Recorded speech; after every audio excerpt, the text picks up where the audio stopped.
Good day, everyone. So today we are going to talk about how to register a patient's prescription on the CCMDD program in the government sector. So this is a system where the government delivers the medication of the patient to a retail pharmacy close to where the patient lives, so that the patient doesn't have to come to the clinic or the government hospital every month to collect their chronic medication. Step 1 is going to be to compare the script with the application form in terms of the date of the prescription must be the same as on the CCMDD form. For example, here the doctor will write the date there. Okay. And then the details of the doctor must be present on the prescription, which will include the doctor's name, signature, and the MP number. It's also nice if they add their hashtag number or their speed dial so we can contact them easily. So when you receive the script, you're going to look for this CCMDD. It must be written on the script, because what's going to happen is this paper we are going to send in to the company that handles the CCMDD process. So it's not going to be present in the file anymore. And if for some reason this program is declined for the specific patient, then they will have to come back to the clinic or the hospital, and we are going to see this prescription. And that's why it's so important for the doctors to write on the prescription that it is a CCMD prescription. So you check also, very important, to check the repeats. If the repeats are indicated on the prescription as well as on the CCMDD paper. In this case, it's not on this paper. So then you can just make a 5 here. Okay. This one the doctor usually indicates. This means that in total the patient is going to have 5 repeats and it's going to collect every 28 days. We don't like this one. We want the 56 days one. Okay, and then what you also do is you check the CCMDD paper of the prescription and you compare the amounts of items, and if all of the items on the prescription is present on the CCMDD, because sometimes they do leave out one item and maybe it's quite important, then you will have to send your patient back to the doctor to request to put that left out item also on the application form. The next thing you're going to do is you're going to check that all the items on this application form is available to be delivered by the CCMDD program. Sometimes they don't have an item registered, and then it will mean that this application will fail and then the patient will have to come back to the clinic. So what you can do in such a case, for example, if the doctor wrote folic acid as one of the items and folic acid is not on the CCMDD program, you will send the patient back to the doctor and ask the doctor to remove folic acid, and then maybe the patient will agree to buy the folic acid themselves, or we can make a plan by giving them maybe 3 months supply, and then they will come over in 3 months time to get more of the vitamin. But that is an example of how you're going to treat an item that's not on the prescription.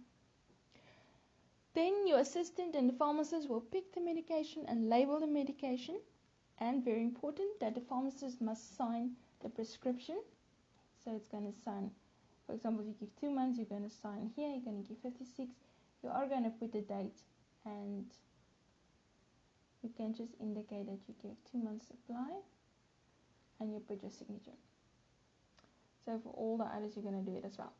So the pharmacist will sign the prescription, and then they will also sign the CCMDD form.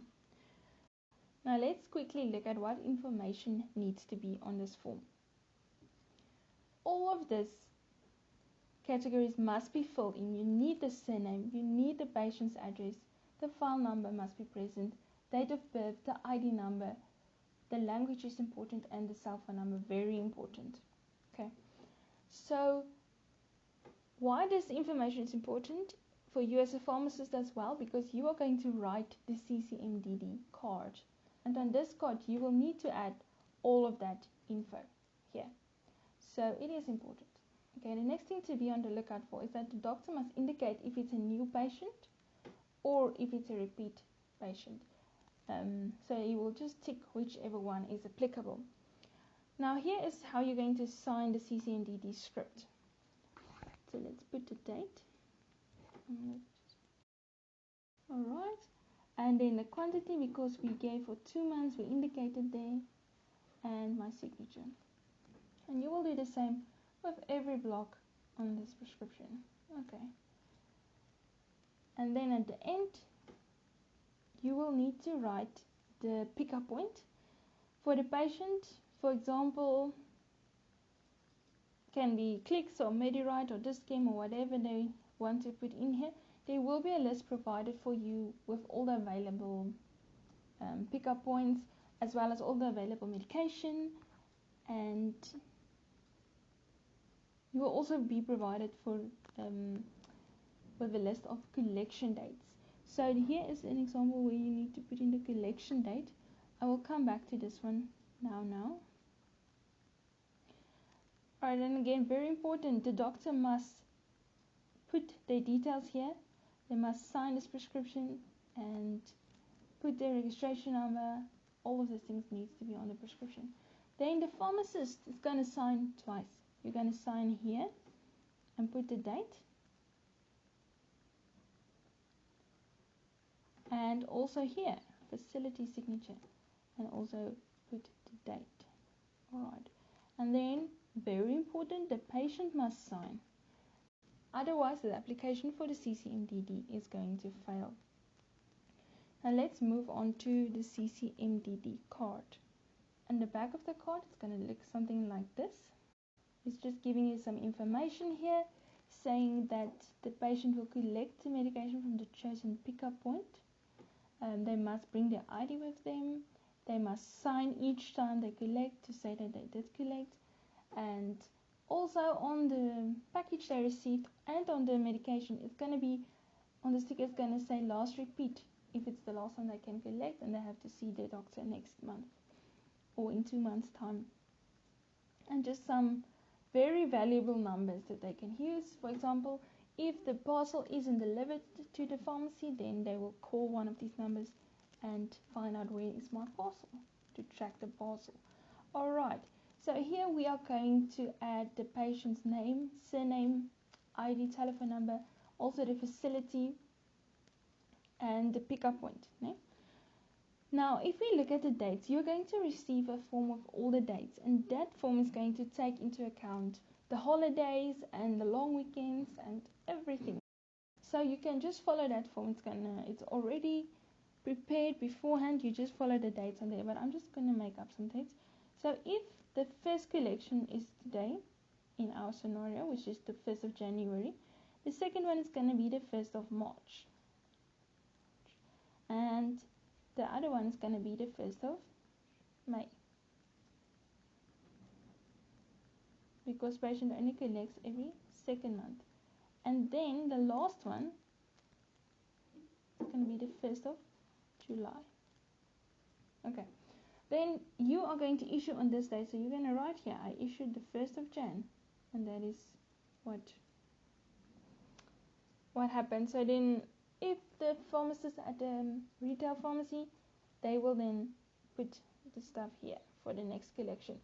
Now I said we're going to go back to the CCMDD forms with the dates.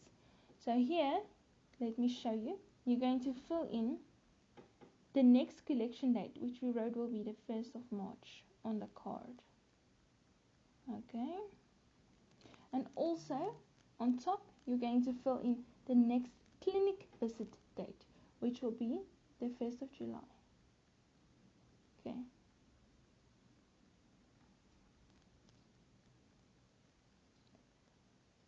Yes, and there you have it. All the information needed for you to complete a CCMDD form and help to improve your patient's quality of life.